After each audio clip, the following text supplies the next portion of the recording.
રાજકોટની શ્રી કેજે Kotecha girls high school હવે નવા રંગરૂપમાં સજ્જ થઈ ગઈ છે. Jain social group Rajkot downtown અને સંગીની જૈન સોશિયલ ગ્રુપ દ્વારા આ શાળાનું ભવ્ય નવીનીકરણ કરવામાં આવ્યું છે. અહીં અભ્યાસ કરતી 700થી વધુ દીકરીઓને શ્રેષ્ઠ શૈક્ષણિક સુવિધાઓ આપવાનું પ્રશંસનીય બીડું આ બંને ગ્રુપે ઝડપ્યું હતું. આ ખાસ પ્રસંગે ગુજરાતના પ્રખ્યાત વક્તા જય વસાવડા પણ ખાસ ઉપસ્થિત રહ્યા હતા. તેમણે વિદ્યાર્થિનીઓને શિક્ષણનું મહત્વ સમજાવી આગળ વધવા માટે એક પ્રેરણાદાયી વક્તવ્ય આપ્યું હતું. આ નવતર પ્રયોગથી શાળાની દીકરીઓમાં અનેરો ઉત્સાહ અને ખુશીનો માહોલ જોવા મળી રહ્યો છે. આમાં બધાના સામે સમય લખેલા છે, એક મારા સિવાય, એટલે મારી જવાબદારી વધારે વધી જાય કે આ બાકીના બધાને ભવિષ્યમાં પણ પ્રવચનો સાંભળવાનું મન થાય એટલું ટૂંકું કરીએ ને તો એને એમ લાગે કોઈક વક્તા આવે બેસાય, નહીંતર વક્તાઓનું નામ પડે ભાગી જશે.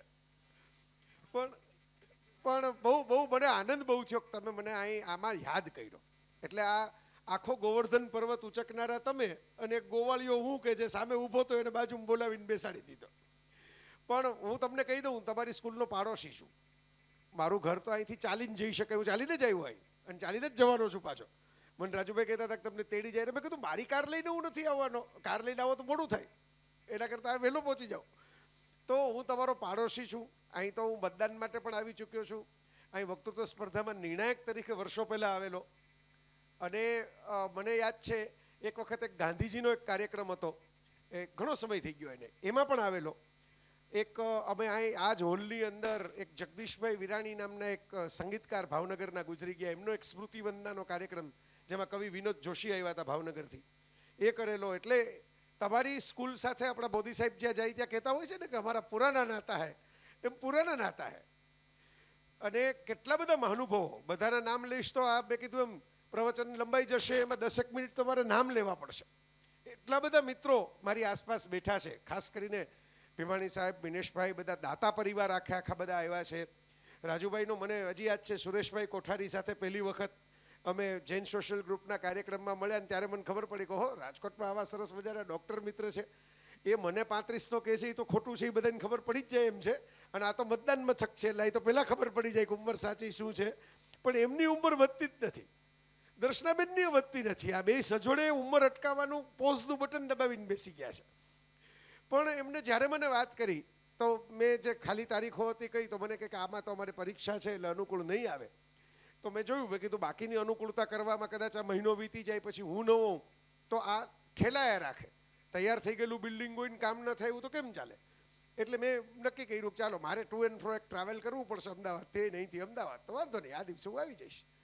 અને અહીં કેટલા બધા પરિચિત મિત્રોને મળવાનો મોકો મળ્યો, આવ્યો હતો, કેટલું બધું સરસ જોવાનો મોકો મળ્યો. એટલે મને તો બહુ આનંદ છે કે હું આવ્યો. હેમાણી સાહેબને ખ્યાલ છે હું વિદ્યાર્થી, અહીં એવા મિત્રો બેઠા છે કે જે હું વિદ્યાર્થી હોઉં ને ત્યારના મને ઓળખતા હોય. સાહેબ પોતે જ મને એક છે, બરાબર. કેટલા બધા નિદતભાઈ અત્યારે એ તો વ્યસ્તતાને કારણે નહોતા, પણ મને દરવાજે મળ્યા હતા, આવ્યા હતા અહીં સવારે હું આવ્યો ત્યારે. તો નિદતભાઈનું એવું જ છે, હું વિદ્યાર્થી હતો ત્યારના ઓળખે. ઘણા બધા તમારા જે શિક્ષક પરિવારના મિત્રો છે, જે અહીં અમારી સાથે જોડાયેલા કેટલા બધા મિત્રો છે, બધાનો હું તમારા વતી ઋણ સ્વીકાર કરી લઉં. કારણ કે તમે લોકોએ આ એક આખી સંસ્થાને એક નવું સ્વરૂપ આપી દીધું, નવું નિર્માણ કર્યું, નવું સર્જન કર્યું, નવું જીવન આપ્યું, એને કાયાકલ્પ કરી દીધો એમ ચાલે. કારણ કે હું અહીં અગાઉ આવેલો છું એટલે આ કાયાકલ્પ હું જેમ વિદ્યાર્થીઓને દેખાતો હશે, શિક્ષકોને દેખાતો હશે, એ જ આંખોથી હું જોઈ શકું છું. અને કેટલું સુંદર રીતે કર્યું. મારે તમને અભિનંદન આપવાના. અને મોનાબેન ક્યાં બેઠા છે? સામે બેઠા છે. હા, કારણ કે તમે એવું સરસ રીતે, હું બધે ફરતો હોઉં છું દુનિયા આખીમાં, એટલે તમે જે અલગ અલગ રૂમને અલગ અલગ જે ફીલ આપી છે અને કેરેક્ટર આપ્યું છે, એક આમ જેને લાઇબ્રેરી રૂમમાં જાઓ તો એનું એક જુદું ચરિત્ર હોય, તમે બ્યુટીના વેલનેસના રૂમમાં જાઓ તો એનું જુદું ચરિત્ર હોય, તમે સાયન્સની લેબની અંદર જાઓ તો એનું જુદું ચરિત્ર હોય. એ દરેકનું કેરેક્ટર અને કલર ડિફાઇન કરીને આપ્યું છે. બહુ સરસ. તમને તો ખબર હશે કે આ બધા તો આર્કિટેક્ટ મિત્રોના આર્ટિસ્ટિક સેન્સ ધરાવતા, એસ્થેટિક સેન્સ ધરાવતા મિત્રો મારી પાસે બેઠા છે.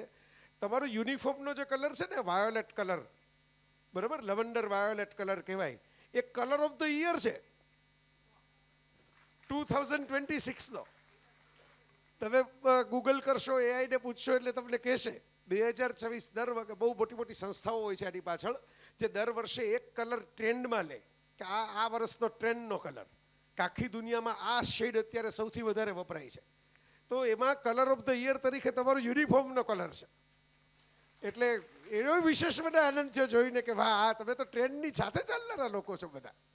અને બધાને મને ખબર છે કે હું આવ્યો ત્યારે પણ મેં જોયું, હું એમનો ઋણ સ્વીકાર કરી લઉં. એનસીસી વાળા બધા મિત્રો હતા, ત્યાં બધા ઊભા હતા, કેટલા તડકા વળતો હોય તો પણ બધા મહેમાનોના સ્વાગત માટે. અંદર હું આવ્યો તો એવો સરસ નવો કોન્સેપ્ટ, બધા પુસ્તકો લઈને દીકરીઓ ઊભી હતી, બધી અલગ અલગ પુસ્તકો. એક મારું પુસ્તક હતું, પણ ભેગા બીજા સરસ સરસ પુસ્તકો સાથે એને બાજુમાં બેસવા મળ્યું. એ પુસ્તક નહીં, તમને ક્રેડિટ જાય. અને એ નવા પ્રકારનું સ્વાગત હતું. એટલે એ બધી દીકરીઓ જેણે એના માટે મહેનત કરી, એના માટે ઊભા રહ્યા, એમની પણ હું વંદના કરી લઉં. જો આપણે ભારતવાસી ને એમાંય ગુજરાતવાસી, આપણે તો ગૌરવ થવું જોઈએ કે દુનિયાનો સૌથી મોટો ફેસ્ટિવલ ગુજરાત ઉજવે છે. Longest running song and dance festival of the world. દુનિયામાં કોઈ પણ જગ્યાએ જાઓ, આવા ફેસ્ટિવલ 2 દિવસના ફેસ્ટિવલ હોય, 3 દિવસના હોય, 5 દિવસના હોય, એ ધાર્મિક ફેસ્ટિવલ હોય. પણ ધર્મની સાથે માત્ર સ્ત્રીને શોભે એવો ફેસ્ટિવલ ગરબા, નવરાત્રિ, આપણા અદ્ભુત તહેવાર. આપણી સંસ્કૃતિ આ પહેલા વિચાર કરેલો છે. તમે વિચાર કરો કે ભાઈ આપણે ફિમેલ પાવર કહીએ એમ નહીં, પણ ફિમેલ પાવરને એસ્ટાબ્લિશ કરવા માટે વિશ્વમાં સૌથી મોટો તહેવાર 9 દિવસ લગી ચાલે એવો કોઈ ફેસ્ટિવલ જ જગતમાં ક્યાંય નથી. એ ફેસ્ટિવલ, એ તહેવાર, એ ઉત્સવ આપણે ઉજવીએ છીએ કારણ કે આપણે સ્ત્રીત્વનો ઉત્સવ ઉજવતા આવડે છે. આ આપણી ભૂમિમાં છે, આપણી માટીમાં છે. તમે અલગ અલગ સંસ્કૃતિઓના, અલગ અલગ ધર્મોના અભ્યાસ કરો તો ખ્યાલ આવે કે ઈશ્વર તો પુરુષ હોય, હી ગોડ ઓલમાઇટી, ઈશ્વર, અલ્લાહ, બધા ઈશ્વરના જ અલગ અલગ રૂપ છે, પણ પુરુષ તરીકે સંબોધવામાં આવે. પણ ભારત એક એવી ધરતી છે કે જેણે એ પણ કલ્પના કરી કે ઈશ્વર માં પણ હોય. આપણે તો એનાય મંદિરો છે. એટલે આ એક પ્રકારે જે પંડ્યા સાહેબ કહેતા હતા ને કે અમારા ભગવાનની પૂજા કરીએ છીએ, આ ભગવાનની પૂજા જ છે. હું સ્વીકારું જ છું. કેટલા વર્ષો પહેલા હું સલમાન ખાનના પિતા એમ આપણે ઓળખીએ, પણ અમારી પેઢી જેને સલીમ જાવેદ લેખક તરીકે કેટલી બધી ફિલ્મો લખી એમ ઓળખીએ, એવા સલીમ ખાનની સાથે બેઠો હતો મુંબઈમાં. તો એમણે એક મને સરસ મજાની કહાની કહેલી. વાર્તા જ હતી પણ સરસ હતી, મને બહુ ગમી ગઈ. તો એમની કહાની હું કહું છું કે ભાઈ એમણે વાત તો એટલા માટે કરતા હતા કે એમણે કહ્યું કે ભાઈ આ બધા છોકરાઓ તો હીરો તરીકે આવ્યા એટલે લોકો એમને ઓળખે, પણ મારા દાદા અફઘાનિસ્તાનમાં ઘોડા ચરાવવાનું કામ કરતા હતા. આપણે જે ભરવાડ કામ કરતા હોય, બધા પશુ પંખીઓને, માલધારી સમાજ કામ કરતો હોય, ભરવાડ સમાજ કામ કરતો હોય પશુઓની સાથે, એમ કે અમારો એ પ્રકારનો વર્ગ હતો, ઘોડા ચરાવવાનો વર્ગ.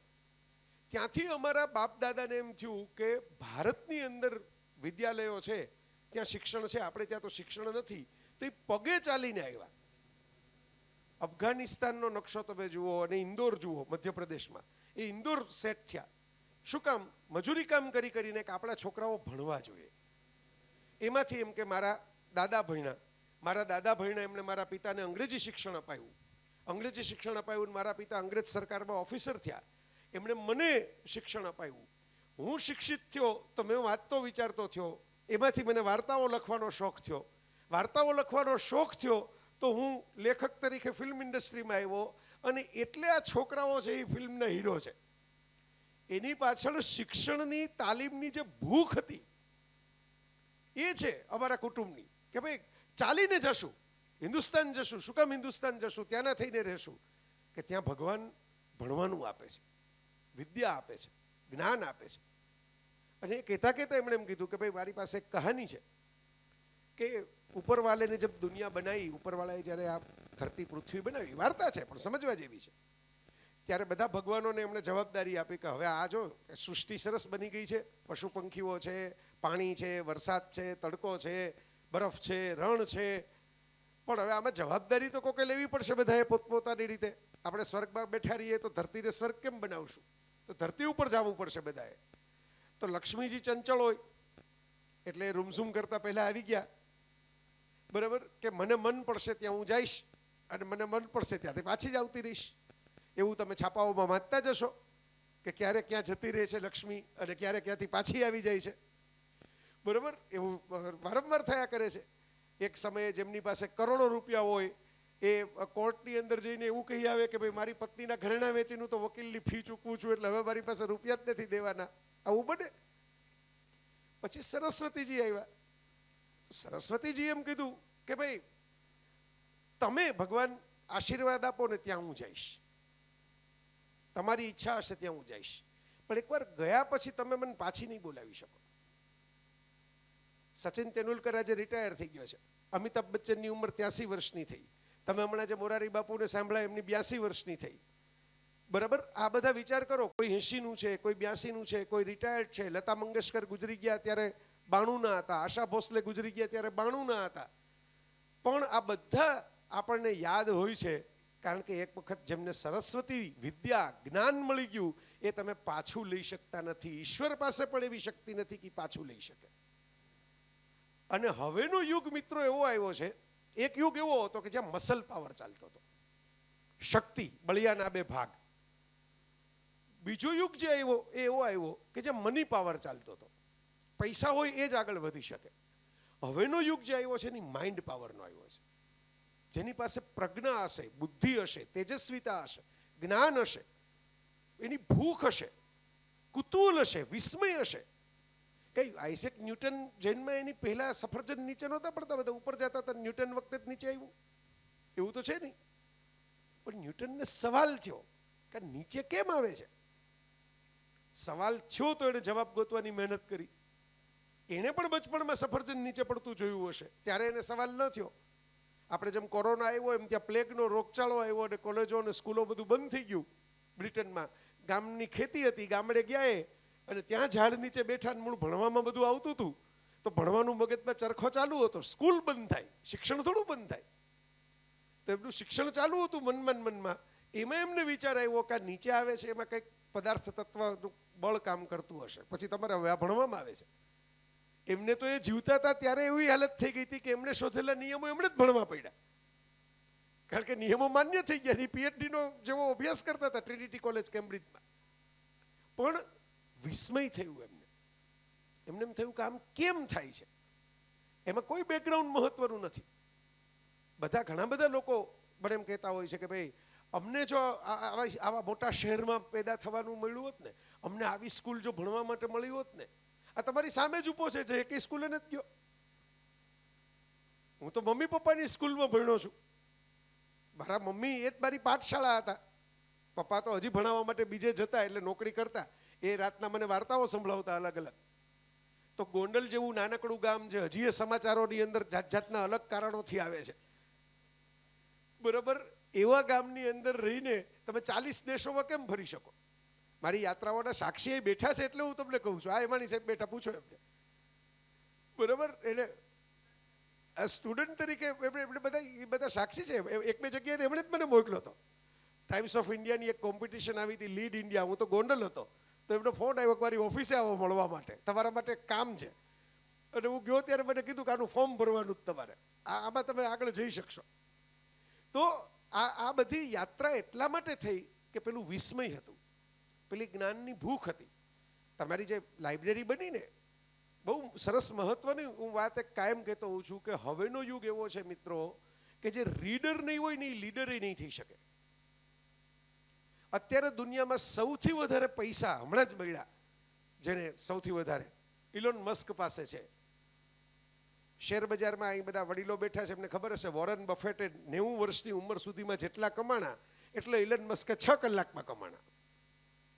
અને એટલા પૈસા છે, જો આપણે આમ ભારતીય એંગલથી આપણે જોવું હોય ને કે કેટલા પૈસા છે, 1 ટ્રિલિયન, એમાં તો નહીં બહુ મજા આવે. ભારતીય એંગલથી એટલા કે રોજના 10 કરોડ વાપરો ને તો 2740 વર્ષ સુધી એ રોજના 10 કરોડ ખર્ચી શકે એટલા પૈસા છે. જો આમાં તમને તાળી પાડવાનું મન થયું, ઇલોન મસ્ક તો એ છે નહીં, એને તો ખબર નથી કોટેજા સ્કૂલમાં મારા નામની તાળીઓ પડી. પણ શું કામ છે, ચાલો આપણે એની ચર્ચા કરીએ. તમને મજા આવી ને આમાં? હા, કે રોજના 10 કરોડ હોય, રોજના 10 કરોડ વાપરવા મળે, તો પછી તો માણસ એ સવાલ થાય કે ક્યાં વાપરશું. મને આનંદ છે કે મારી આસપાસ એવા સાત્વિક અને પવિત્ર વેળીલો મિત્રો બેઠા છે કે જેમને આ સવાલ નથી થયો ક્યાં વાપરશું એમણે અહીં વાપર્યા છે. તમારી પાસે પૈસા કેટલા છે એ મહત્વનું નથી, તમે એનો શું ઉપયોગ કરો છો એ મહત્વનું છે. તો મોનેશભાઈને પૂછવા, ભીમાણી સાહેબને પૂછવા, બધા મિત્રોએ તમે એને વાપરા પૈસા ત્યારે આપણું આ સરસ મજાનું બિલ્ડિંગ થયું. એમણે એ ઈચ્છા પ્રગટ કરી કે ભાઈ આ બીજાને મળવું જોઈએ. આ બહુ મહત્વની વાત છે. આપણે તડકો બહુ લાગતો હોય એટલે છાંયડો ગોતીએ, વરસાદ પડતો હોય તો કંઈક ઊભા રહીએ ઝાડ ગોતીને નીચે.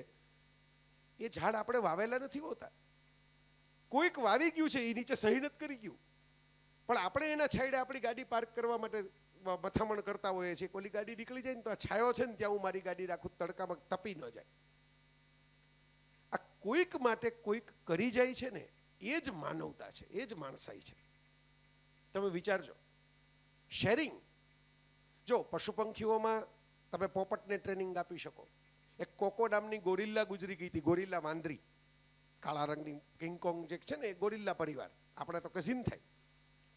ઉરાંગુટાંગ, ચિમ્પાન્ઝી, ગોરિલ્લા બધા આપણા કઝિન છે, બરાબર. તો એક કોકો નામની ગોરિલ્લા બહુ સરસ લાંબુ જીવી પ્રાણી સંગ્રહાલયમાં હતી ને હમણાં ગુજરી ગઈ 2 વર્ષ પહેલા.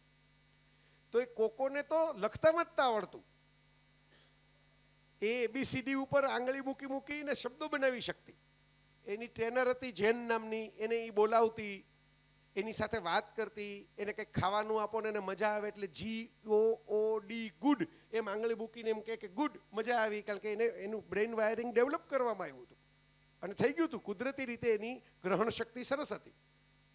તમે એવું સાંભળ્યું હશે, ન સાંભળ્યું હોય તો અત્યારે સાંભળો કે માણસ પછી સૌથી બુદ્ધિશાળી પ્રાણી ડોલ્ફિન છે, બરાબર. મલારિયા પણ જેને કહેવામાં આવે એ માછલી ડોલ્ફિન બહુ બુદ્ધિશાળી છે.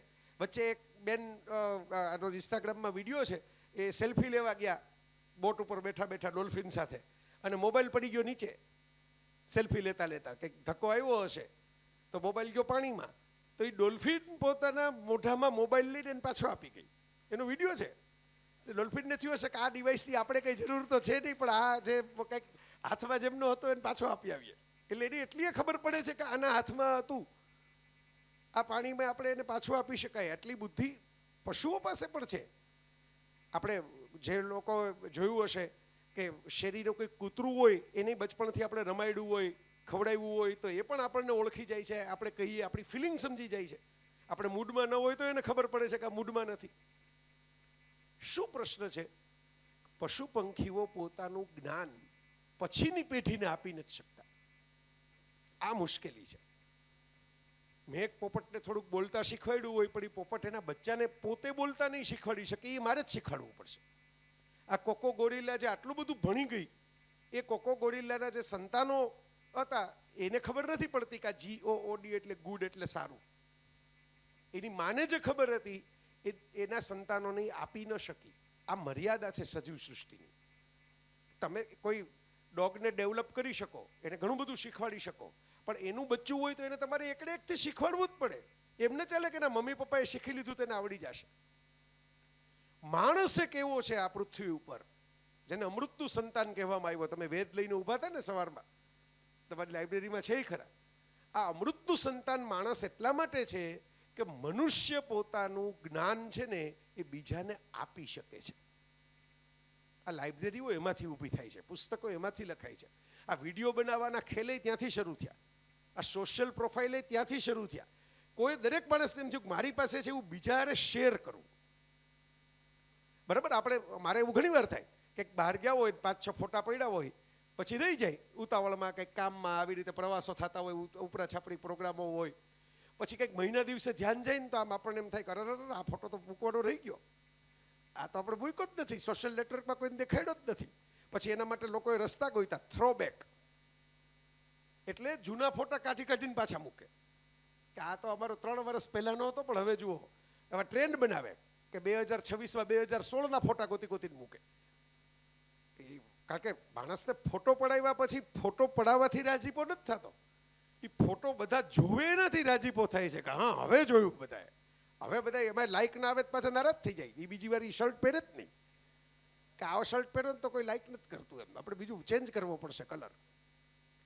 આ યુગ છે મિત્રો, અને એ યુગમાં તમે આજે કર્યું છે ને એનું મહત્વ છે.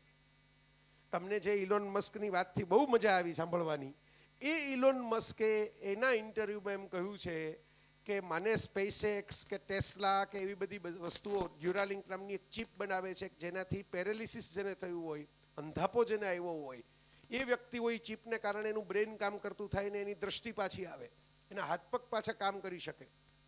સ્ટારલિંક નામનું સેટેલાઇટ નેટવર્ક તો ઓલરેડી અત્યારે ફંક્શનિંગ છે, જે આખી દુનિયા ફ્રી વાઈફાઈ. આ તો બીજી કંપનીઓ નહીં નડે એટલે એ લોકો ના પાડે છે એટલે આવતું નથી, બાકી એ તો ઓફર કરે જ છે, ફ્રી વાઈફાઈ રેડી છે. મસ્કે એવું કહ્યું કે પૈસા તો મારી પાસે મેં પેપાલ બનાવીને વેચ્યું, એક પ્લેટફોર્મ હતું ડિજિટલ પેમેન્ટનું, જેમ આપણે ફોન પે, જીપે એવું બધું વાપરીએ છીએ, એવું એનું પૂર્વજ પેપાલ ત્યારે જ આવી ગયા હતા. પણ મારે પૈસા કમાવા નહોતા, મારે હું જ્યાં રહું છું ને એ દુનિયા પહેલા હતી ને એનાથી વધારે સારી બનાવવી હતી. એટલે મેં ઇલેક્ટ્રોનિક કાર બનાવી કે જેને કારણે ટેસ્લા કે આ દુનિયા પહેલા હતી એના કરતાં ઓછી પ્રદૂષણવાળી થાય, વધારે સારી રીતે રહે.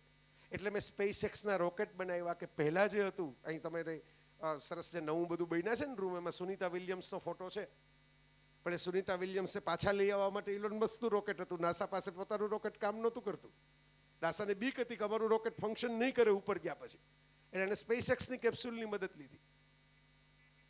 મસ્કે એવું કહ્યું છે કે મારા બચપણમાં, એનું બચપણ બહુ ખરાબ હતું, એના માતા પિતા વચ્ચે બહુ ઝઘડા થતા હતા, ઘરની અંદર બહુ માથાકૂટ થતી હતી, દક્ષિણ આફ્રિકામાં રહેતો હતો, અમેરિકામાં નહોતો રહેતો. તો એ કે ઝઘડાને કારણે મેં એક જ રસ્તો ગોઈતો હતો, વાંચવું, રીડિંગ, વાંચા કરવાનું. અને વાંચવાની ટેવ પડીને એને કારણે આ બધી શોધખોળ થાય છે.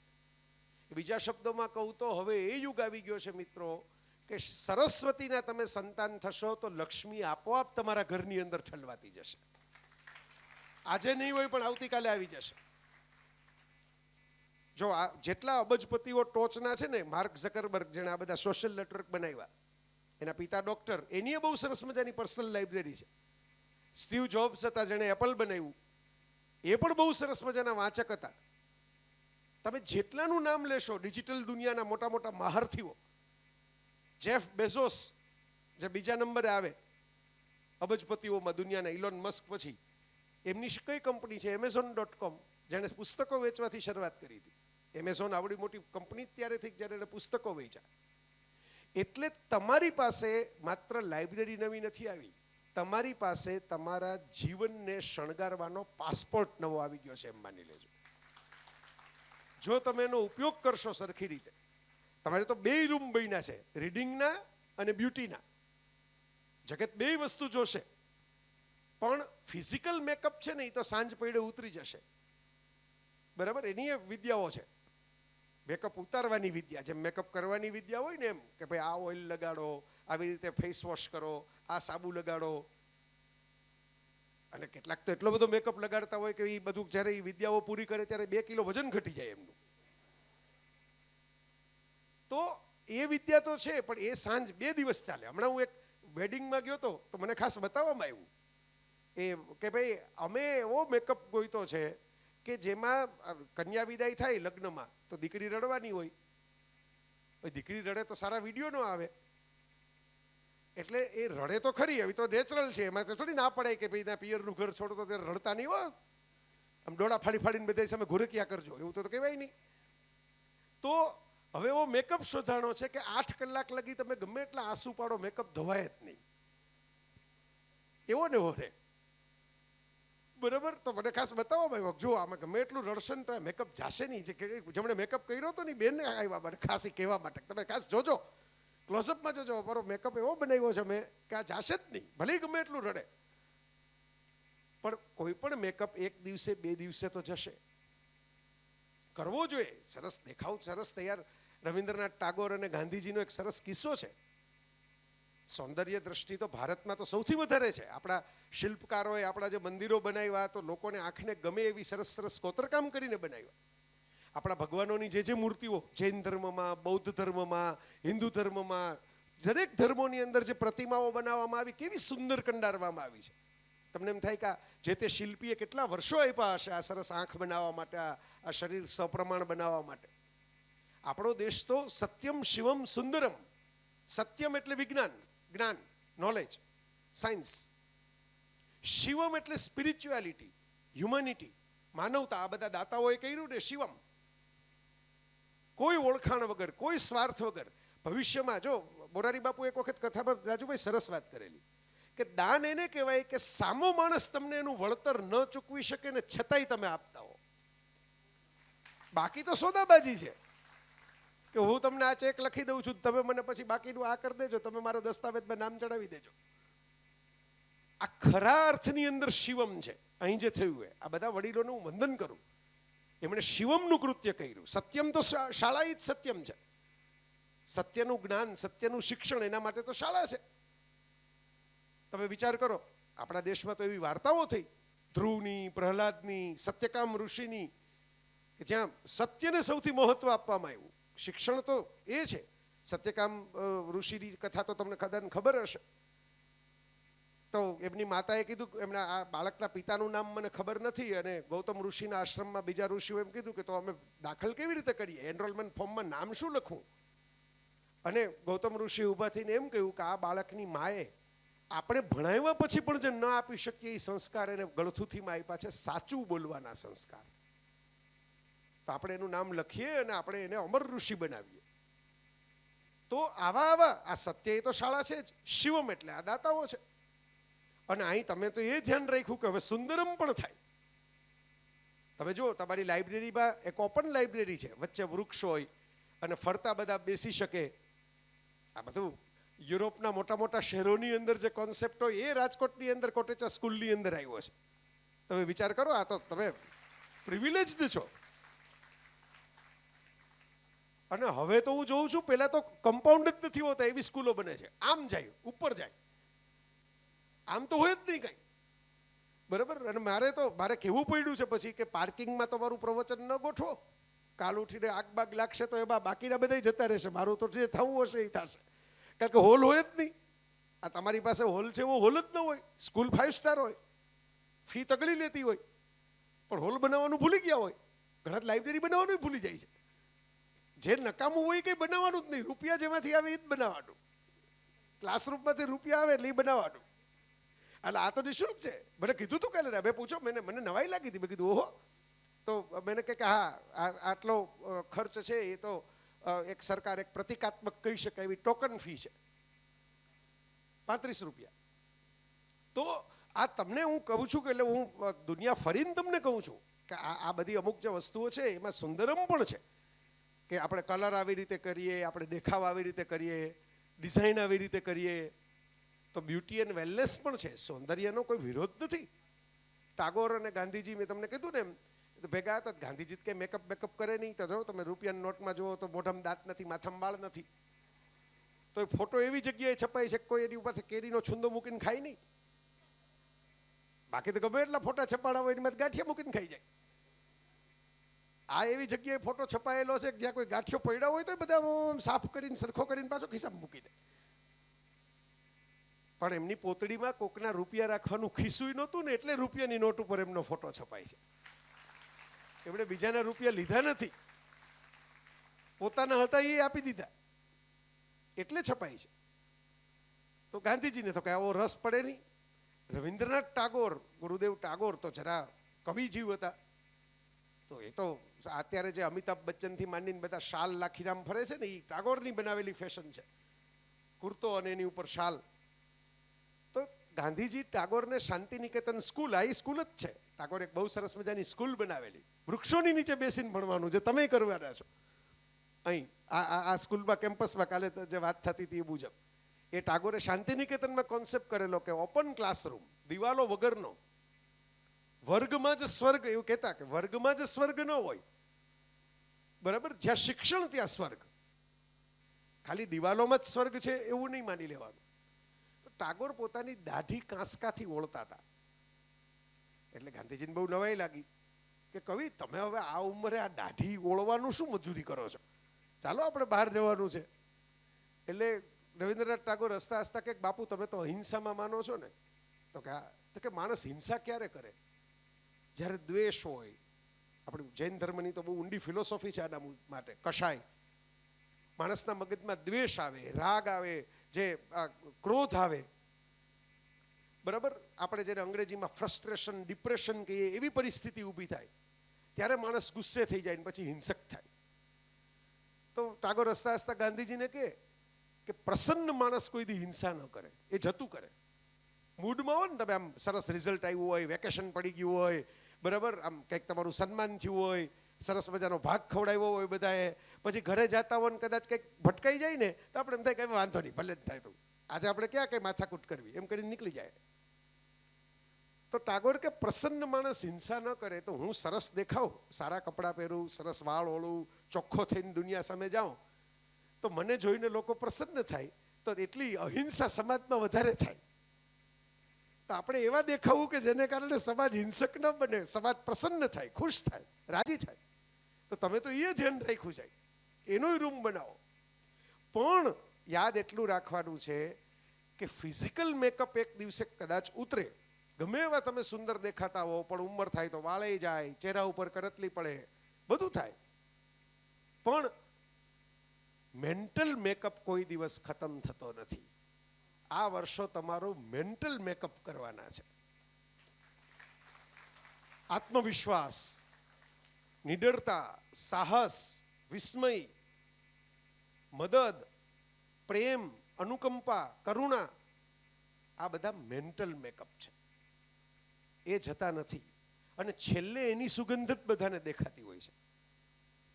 તમે કેવું પહેરો છો, જીવો છો, એ બધું લોકો ભૂલી જતા હોય છે, પણ તમારું વ્યક્તિત્વ કેવું છે. પણ ઘણા લોકો, તમારી ઉંમરના મિત્રો સાથે વાત થતી હોય ને તો બધાનો એક કોમન સવાલ હોય કે કોન્ફિડન્સ નથી આવતો, એ કેમ વધારવો. હવે એનો તો કોઈ પડીકું મળતું નથી કે આપણે એમ કહીએ કે આ બધા કોટેચા સ્કૂલમાં જેટલા ભણે છે એ બધી દીકરીઓને કાલે 200 ગ્રામ આત્મવિશ્વાસનું પડીકું મારા તરફથી વેચી દેજો. છે જ નહીં તો શું કરવું, કેમ વધારવું.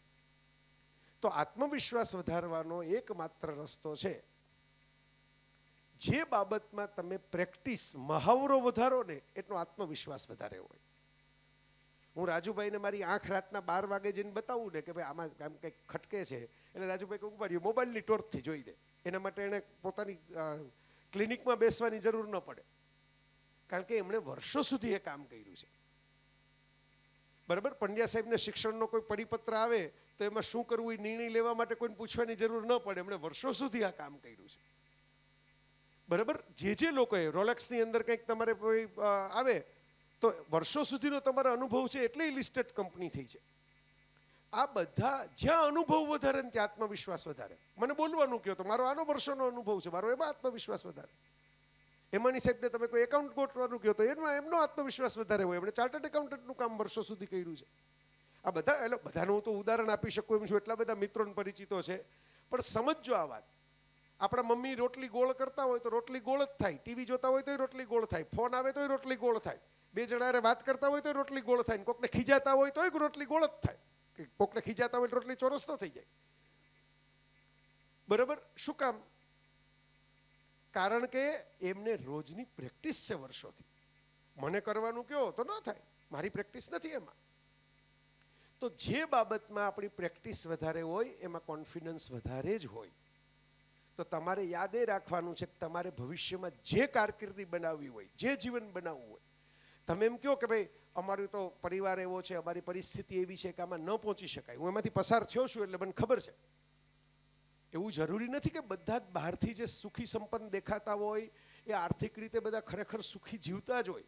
મારા પરિવારમાં આ પરિસ્થિતિ ઊભી થઈ હતી અને આજે આ રિલેવન્ટ છે એટલે હું તમને કહું છું. બધી જગ્યાએ તો આ વાત લાગુ ન પડે, પણ અહીં પડે એટલે હું કહું છું કે એક પરિસ્થિતિ એવી થઈ ગઈ આર્થિક બાબતોની અંદર કે માતાએ તો નોકરી છોડી દીધેલી, પિતાએ નોકરી કરીને જે પૈસા હતા એ જમીનની સોસાયટી, એ જમાનામાં એવું સૂચિત સોસાયટી વાળું બહુ ચાલતું, એમાં પૈસા ગયા, ડૂબી ગયા, અને પછી તો વ્યાજનું ચક્કર ફરવા માંડ્યું. વ્યાજનું ચક્કર તો ફરે એને ખબર પડી જાય, એ તમને ગણતરીમાં જ ન આવે કેવી રીતે ફરે. કારણ કે મકાન લેવાની એક ખાલી દરેકને હોશ હોય ને કે આપણે પોતાનું એક મકાન હોય, એ મકાનની હોશમાં ને હોશમાં ઊંધું થઈ ગયું કે મકાન જે ભાડે હતું એનું ભાડું કેવી રીતે મહિને નીકળે એના પ્રશ્નો થઈ ગયા. તો ત્યારે મેં એવો સંકલ્પ લીધેલો કે ભાઈ હું કોલેજમાં ભણીશ ને ત્યારે જેટલી આવક મારાથી થશે હું મારી ફી ચૂકવીશ કોલેજની.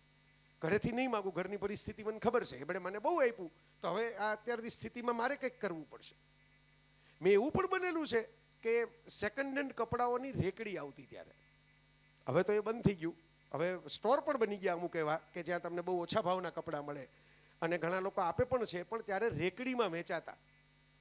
કારણ કે ઘણી જગ્યાએ બહારના ફોરેનના અમુક કપડાઓ હોય પણ કોઈ પહેરીને આપી દીધા હોય ને એકદમ સરસ હોય, મેં પણ લઈને પહેરેલા છે. અને મને ઘણા લોકો પૂછે કે તમને કેમ સ્કૂટર ચલાવતા સાયકલ ચલાવતા નથી આવડતી? એટલે નથી આવડતી કે હતે જ નહીં પૈસા એના. ચાલીને જવાનું, સિટી બસમાં જવા માટે ટિકિટના પૈસા વધારે થતા.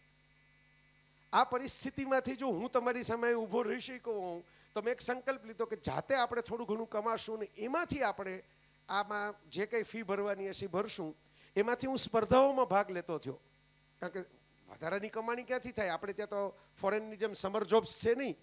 જાઓ તો કોઈક કાઢી મૂકે કે ભણતા ભણતા શું નોકરી કરવા આવ્યા, ભણવામાં ધ્યાન દો, જાઓ. તો સ્પર્ધાઓમાં પૈસા મળે, કંઈક ઇનામમાં કોઈક 201 રૂપિયા આપે, કોઈક 500. એ જમાનામાં આવા ઇનામ હતા. 501 તો બહુ મોટું ઇનામ ગણાતું. 1000 રૂપિયા તો બહુ મોટી સંસ્થા હોય તો આપે. પણ ત્યારે ફી ઓછી હતી, એ નિરાંત હતી.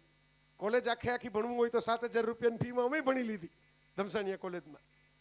તો આ પરિસ્થિતિ હું એટલે કહું છું કે તમને ખાતરી થાય. જો હું તમને દુનિયા આખીના ઉદાહરણ આપી શકું, પણ હું તો તમારી સામે જ ઊભો છું. મારી આત્મકથા કહેવા માટે નથી કહેતો. તમારામાંથી જેને આવું દુઃખ કે સંતાપ કે મુશ્કેલી કે પીડા હોય ને કે અમે હવે ક્યાંથી કરશું, અમારી પાસે પૈસા નથી, અમારી પાસે તો આ નથી, અમારા કુટુંબમાં તો આ નથી, એટલા માટે હું તમને કહું છું કે જરાય મૂંઝાતા નહીં, જરાય ગભરાતા નહીં, જરાય દિલ કોચવતા નહીં. આપણી શરૂઆત કેવી હોય ને એનાથી દુનિયાનો કોઈ સ્પોર્ટ્સનો મેચ ફાઇનલ નથી થતો, પણ આપણે છેલ્લે કેટલો સ્કોર કરીએ ને એના આધારે નક્કી થાય છે કોણ જીતું ને કોણ હાર્યું. શરૂઆતમાં તો બધા ઝીરો જ હોય. દુનિયાનો દરેક મેચ ફૂટબોલનો હોય, ક્રિકેટનો હોય, ટેનિસનો હોય, 0-0 થી જ શરૂ થાય. પછી તમે કેવું રમો છો. મને તો જો ત્યારે જે ટેવ પડી ને, કારણ જુદું હતું. મેં તમને આજે ખુલીને કહી દીધું શું કારણ હતું સ્પર્ધાઓમાં ભાગ લેવાનું. પણ આજે હું કરું છું શું? નોકરી મેં 20 વર્ષથી મૂકી દીધી છે. હું આ જ કામ કરું છું, લખવું બોલવું, જેને હું ભાગ લેતો. જો સ્કૂલની અંદર, કોલેજની અંદર મેં નિબંધ વક્તૃત્વ સ્પર્ધાઓમાં ભાગ ન લીધો હોત તો તમે મને અત્યારે બોલાવ્યો જ ન હોત. કારણ કે હું આ કરતો જ ન હોત. તમે તો શું કોઈ ન બોલાવ્યો હોત તો મારે રાજુભાઈને એમ કહેવું ન પડત કે જુલાઈમાં તારીખ રાખશો તો ભારતમાં છું જ નહીં. આ વાત બહુ જ મહત્વની છે. મેં તો મેગેઝિનમાં આવે ને કે ભાઈ આ ડિઝનીલેન્ડનો ફોટો છે તો એમ કાપીને રાખ્યો હોય કે આપણે આખી જિંદગી સાચવવાનો છે. કારણ કે આપણે કોઈ ડિઝનીલેન્ડ જવાના નથી. આપણે સાચવીને રાખીએ ફાઇલમાં, તો કોઈક દિવસ ફોટો બહાર નીકળે ત્યારે પાછું જોઈએ તો આપણે મનમાં તો પહોંચી જાય વિમાનમાં ઉડીને, ભલે ફિઝિકલી ન જાય. મારા મમ્મી ગુજરી ગયા, મેં નોકરી છોડી કોલેજની, ત્યાં સુધી મારી પાસે પાસપોર્ટ નહોતો. કારણ કે કરાવ્યો જ નહોતો. એવું માનીને કે આપણે શું જરૂર છે પાસપોર્ટની, આપણે કોઈ ફોરેન જવાના પૈસા હોય તો પાસપોર્ટ કરાવીએ ને. આ વાસ્તવિકતા મિત્રો મેં આજે તમને એટલે ખુલીને કીધી આ સ્કૂલની અંદર કે તમે કોઈને એવું મનમાં રાખવાની જરૂર નથી કે આપણો પરિવાર આમ છે, કે આપણી શરૂઆત આવી છે, કે આપણું કુટુંબ આવું છે. દુનિયા ક્યારેય આવી કોઈ વસ્તુઓ જોતી નથી હોતી. તમારી ટેલેન્ટ તમે નિખારશો, થોડીક મહેનત કરશો અને થોડીક નીતિ સરસ રાખશો, સ્વભાવ સારો રાખશો, બીજાને મદદરૂપ થવાનો, નમ્રતાનો, વિવેકનો. કારણ કે મેં જોયું છે પ્રતિભાશાળી લોકોને પણ મેં ફેલ થતા અને દૂર નીકળતા જોઈ લીધા છે. કારણ કે એમનો સ્વભાવ નઠારો હોય છે. આ બધા અમારા મિત્રો જૈન સોશિયલ ગ્રુપના, સંગીની ગ્રુપના, આ બધા કરી શું કામ શીખ્યા? કારણ કે એમના સ્વભાવમાં માનવતા છે, એમના સ્વભાવમાં સંવેદના છે, બીજાનું દુઃખ જોઈને દુઃખી થવાની માણસાઈ છે. આપણે તો એવો સમાજ બનાવીને બેઠા છે જેમાં બીજાનું સુખ જોઈને લોકો દુઃખી થઈ જાય છે. કારણ આની પાસે આટલા પૈસા ક્યાંથી આવી ગયા, આની પાસે ગાડી ક્યાંથી આવી, આની પાસે કપડાં ક્યાંથી આવી ગયા. પણ સમાજ તો એવો હોવો જોઈએ કે બીજાનું દુઃખ જોઈને તમે દુઃખી થાઓ. તો એ મૂલ્યો જે છે, આપણા બધા વડીલો જે કામ કરી ગયા, આપણી જે વારસાની કથાઓ છે એ છે શું? કૃષ્ણએ એમ કીધું છે ધર્મ સંસ્થાપનાર્થાય, તો એમાં એવું ધર્મ સંસ્થાપનાર્થાય એટલે શ્રી કૃષ્ણ શરણમ મમના પાઠ કરો એવું નથી કીધું. ધર્મ સંસ્થાપનાર્થાય એટલે ખોટું ન કરો. દ્રૌપદી વસ્ત્રાહરણ જાહેરમાં જે લોકોના હાથે થયું એ તમામ લોકો કુરુક્ષેત્રની અંદર નાશ થાય એનું ધ્યાન કૃષ્ણએ રાખ્યું છે. તમે જુઓ, કર્ણ, દુશાસન, શકુની, દુર્યોધન, જેણે જેણે વસ્ત્રાહરણમાં ભાગ લીધો એ દરેક વ્યક્તિઓને વીણી વીણીને, અને દરેકમાં ટેકનિક કૃષ્ણએ વાપરી છે. ભીષ્મ મૌન રહ્યા હતા, દ્રોણ મૌન રહ્યા હતા. કૃષ્ણ પોતે તો લડવા જ નથી ગયા. પણ જો તમે ગીતાનો એ સાર જુઓ કે તમે જો ખોટું કરશો કોઈની સાથે તો તમારો ન્યાય તો તોળાશે, આજે નહીં તો કાલે, કાલે નહીં તો પરમ દિવસ, તમારી સાથે નહીં, તમારી કોઈ પછીની પેઢીમાં જશે, પણ થશે ખરું. એટલે અબ્દુલ કલામ સાહેબનું વાક્ય યાદ રાખજો, બહુ સરસ વાક્ય છે એમનું. સપને વો નહીં જો હमें रात को सोते वक्त आते हैं, सपने वो होते हैं जो हमें दिन को चैन की नींद सोने नहीं देते. સપનાય જોવાના અને ક્ષમતાય કેળવવાની, બે કરવાનું. સપના અને ક્ષમતા, કારણ કે ખાલી સપના જોઈએ સપના પૂરા નથી થતા. ક્ષમતા, કેપેસિટી જોવી પડે. મારા હાથમાં માઇક છે, તમે બધા બેઠા, મને એમ કહી દીધું અનલિમિટેડ, એટલે હું ગાવાનું ચાલુ કરું તો ઊભા થઈને બધા જતા રહે. એ કીર્તિદાનભાઈની, કોસમણભાઈની ક્ષમતા છે, મારી નથી. બરાબર? એમને બોલવાનું કહો તો એ મન માઇક પકડાવી દે કે ભાઈ કલાકનું પ્રવચન તમે કહો તો 2 વખત ગાઈ દઉં વધારે. બરાબર? અમારે બોલાવ્યા હતા નવસારીમાં, શિક્ષકોનો કાર્યક્રમ હતો, તો કીર્તિદાનભાઈ ત્યાં જતા, તો મને કંઈક તમારા ઓળખાણ હોય તો આવ્યા, બોલાવો ને, અમારે ફોટા પડાવવા છે. એટલે કાર્યક્રમ તો શિક્ષકોનો હતો ને પૂરો થઈ ગયો હતો, પણ બધા બેઠા રહ્યા કીર્તિદાનભાઈ ફોટો પડાવવા માટે. કીર્તિદાનભાઈ આવ્યા તો પેલા સંચાલક હતા કે તમે કંઈક આશીર્વચન આપો. એટલે કીર્તિદાનભાઈ કે એ મારું કામ નહીં, એ 10 મિનિટ તમે બોલવાનું કહો તો મને પરસેવો છૂટી જાય, એ માથાકૂટમાં મારે નથી પડવું, હું તમને 10 મિનિટ સરસ સંભળાવું. ચાલો. ત્યાં તો આવું માઇક હતું, પેલું સંગીતવાળું માઇક હતું નહીં, પણ એમણે સરસ સંભળાવ્યું, બધા ખુશ થઈ ગયા, એવું સરસ ગાયું. તો દરેકને પરમાત્માએ કશીક, આપણે ભાગનો ડબ્બો લઈને જેમ જાય ને સ્કૂલે, કોકમાં સેવ મમરા નીકળે, કોકમાં રોટલી નીકળે, કોકમાં સેન્ડવિચ નીકળે, કોકમાં કોઈક ફ્રૂટ નીકળે, કોકમાં થેપલું નીકળે, એમ દરેકના ભાગના ડબ્બામાં કંઈક ને કંઈક અલગ અલગ વાનગીઓ ઘરેથી બનાવી હોય એ નીકળે. એમ ભાગના ડબ્બા ભગવાને પણ આ પૃથ્વીની પિકનિક ઉપર આપણને આપી જ દીધા છે, જેનું નામ છે પ્રતિભા, જેનું નામ છે ટેલેન્ટ, જેનું નામ છે ઇન્ટરેસ્ટ, રસ. અલગ અલગ નીકળશે. કોકના ફોટા સરસ જ પડશે, તમે જોજો. આખા ગ્રુપમાંથી બધા એને જ કેમેરો પકડાવશે, આ ફોટો પાડે, આ ફોટો પાડે, કારણ કે એને એ ગિફ્ટ છે, એને એ આવડત છે, એનો રસ છે. અને હવે તો પરમાત્માએ નવી ચીપવાળા બાળકો બધા પેદા કર્યા છે. આ તો જેન આલ્ફા ને જેન ઝી છે. અમે બધા તો એમાં ચાલીએ જ નહીં, અમે તો જૈન ખરા, જેન ઝી નહીં. બરાબર? હું તો મારી આ 2 વર્ષથી ભત્રીજી છે ને પ્રથા, તો એને જોઈને ઓબ્ઝર્વ કરીને જોઉં છું કે એને 2 વર્ષે જેટલી ખબર પડે છે એટલી આપણે તો 12 વર્ષે નહોતી પડતી. એને મોબાઈલ ઓપરેટ કરતા આવડે છે, એને ટીવીનું રિમોટનું બટન દબાવતા આવડે છે, હજી બોલી નથી શકતી, હજી બોલતા તો આવડતું નથી. બોલતા આવડી પહેલાં મોબાઈલ ને ટીવી ઓપરેટ કરતા આવડે છે. એટલે ઉપરવાળા અપગ્રેડેડ ચીપથી મોકલ્યા છે તમને. તમારી ચીપ અમારી ચીપ નથી. અમે પેલા પેન્ટિયમ 486 ને એ બધા વાળા છીએ.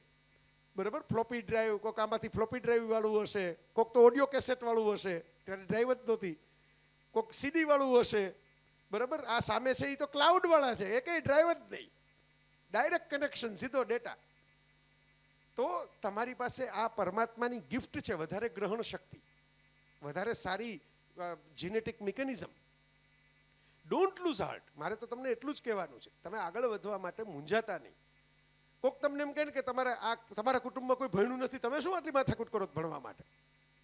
તો ધોનીના કુટુંબમાં પહેલા કોઈ વિકેટ કીપર હતું જ નહીં અને ક્રિકેટ રમતું જ નહોતું. નરેન્દ્ર મોદીના કુટુંબમાં કોઈ તાલુકા પંચાયતના સભ્ય નહોતા થયા. વડાપ્રધાન કે મિનિસ્ટર થવાની વાત તો દૂર છે. બરાબર? મોરારી બાપુના કુટુંબની અંદર એમના દાદાની બધા રામચરિત માનસના કરતા, પણ કોઈ આવી કઈ મોટી મોટી કથાઓ દુનિયાભરમાં ફરીને કરી હોય એવું હતું નહીં. દરેકને કોઈક તો પહેલી શરૂઆત કરવા વાળું હોય જ છે. અમિતાભ બચ્ચનના પપ્પા કવિ હતા, પણ એણે શરૂઆત કરી અને અમિતાભે સરસ વાત કરેલી. હમણાં એક ઇન્ટરવ્યુ એમનો લેવાનો, એ કે 25 વર્ષ સુધી મેં કેબીસી કર્યું, એટલે જિંદગીનો 3જો ભાગ મેં કોણ બનેગા કરોડપતિ કર્યું. ફિલ્મો કરી તો બધાની યાદ જ છે, પણ એ 2000ની સાલથી શરૂ કર્યું, હજી 2026 સુધી ચાલુ છે. તેમણે એમ કહ્યું કે એક દિવસ એવો હતો કે મારી પાસે કંઈ જ નહોતું, ફિલ્મોમાં કોઈ કામ આપતું નહોતું, માથે દેવું થઈ ગયું હતું, બગલો જપ્તીમાં હતો એટલે બેંકમાં ગીરવે મુકાઈ ગયો હતો, કાર વેચાઈ ગઈ હતી. ત્યારે મને કોણે બચાવ્યો? મારા મા બાપે જે ભાષા અને જ્ઞાન આપ્યું હતું ને, એણે બચાવ્યો. કારણ કે કેબીસીમાં એક્ટર તરીકે મારે એક્ટિંગ નહોતી કરવાની, પણ લેંગ્વેજ અને તમારી જે નોલેજ એનાથી તમારે પ્રભાવ પાડવાનો હતો. અને જો અમિતાભ જેવો બીજા કોઈનો પડતો જ નથી. બીજા કોઈ આવે તો એવી મજા નથી આવતી. વચ્ચે આવ્યા જ હતા શાહરૂખ ખાન ને બધા. બીજા લોકો ક્વિઝ શો કરે છે, ગેમ શો કરે છે, એ ઇનામો રાખે છે, પણ એમાં જામતું એટલે નથી કે અમિતાભ જે પાસે જેવી સરસ ભાષા છે બોલવાની, અને તમે એમને વાત કરો તો ખબર પડે કે એનું પોતાનું એ જ્ઞાન છે. તો હમણાં સુરતમાં મારી સાથે હતા 1 કલાક માટે, તો બચ્ચન સાહેબે એક પ્રોમિસ કર્યું હતું એમને એક જૂના ચાહકને કે હું તમારે ત્યાં આવીશ. એને 14 વર્ષ થઈ ગયા, 14 વર્ષે વચન નિભાવવા માટે આવ્યા હતા કે તમારું ઘરનું વાસ્તુ છે, વાસ્તુમાં ચાર્ટર્ડ પ્લાન કરીને. અને મારી નજર સામે પેલા ભાઈ તો ઉદ્યોગપતિ છે, તેમણે પૈસા આપ્યા કે ભાઈ તમારું પ્લેનનું ને બધું જે ખર્ચ થયો હોય તો હું એક બેગ ભરીને રાખી હતી, એમણે એમ આપી.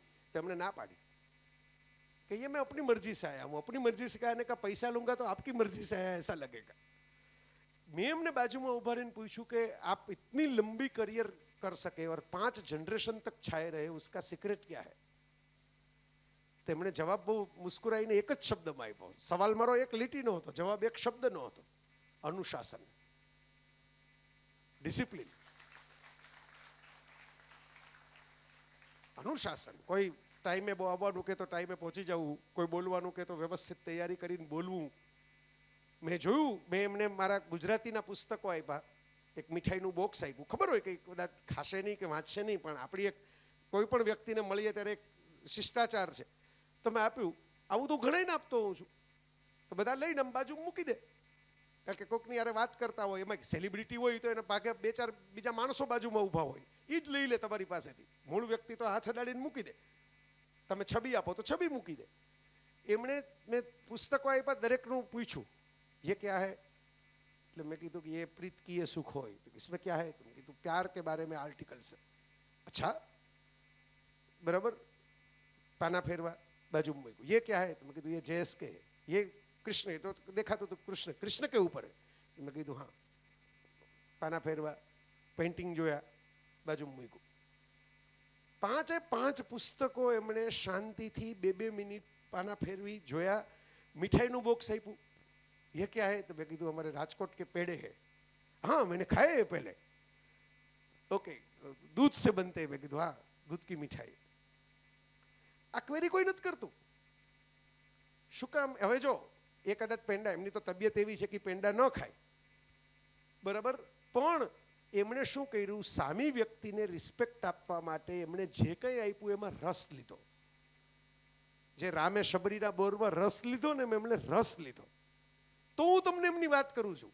બીજું હું ઘણા લોકોને મળ્યો છું, પણ એને વસ્તુ લઈને બાજુ મૂકી દીધી છે, તેની વાત તમને હું નથી કહેતો અત્યારે પ્રવચનમાં.